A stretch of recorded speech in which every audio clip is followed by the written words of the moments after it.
What's up mga Paps Idol? For today's video, magkakabit tayo ng Senlo X1 GT sa ating motor. Dito mga Paps, ginamitan ko siya ng relay. Yung relay na ginamit ko is yung Bosch relay na 5 pin, 12 volts. Ito yung ginagamit ng MBL ngayon. Yan. So matagal na yan. 2 years may gitna ata to. So gumagana pa rin naman to. Okay pa naman yung buga. Tara, kabit na natin. Let's go!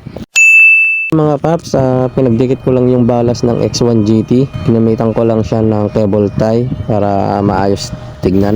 Dito mga Paps, pinagsama-sama ko lang yung wire ng dalawang balas. Dito mga Paps Idol, hinihinang ko na lang yung dulong wire ng mga balas. Pagkatapos niyan mga Paps Idol, nilagyan ko na siya ng male terminal at nilagyan ko rin ng shrinkable tube. Tapos dito mga Paps Idol, ito pala yung pagkakabitan ko ng balas. Ito yung connection ng two-way switch. Yan. Tapos yung connection ng passing light. Yung combination niya na yellow and white, yun yung gagawin kong passing light mga Paps. Mga Paps, itetest na natin kung gumagana ba itong wirings natin.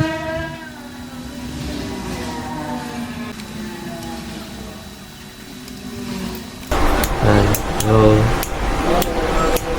tapos yung combi niya. Ayan.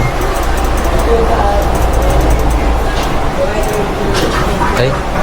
Goods na mga Paps Idol. So ayan mga Paps Idol, natapos ko ng balutin ng electrical tape tong mga wire para malinis naman tignan. So ito na yung balas natin mga Paps Idol. Itutusok na lang natin to sa female terminal. Saka ako babalutin ng electrical tape. Dito ko nga pala ilalagay tong balas. So ayan, goods na goods na. Ito na yung finished product natin mga Paps Idol. Diba? Ang linis tignan. Salamat sa panonood mga Paps.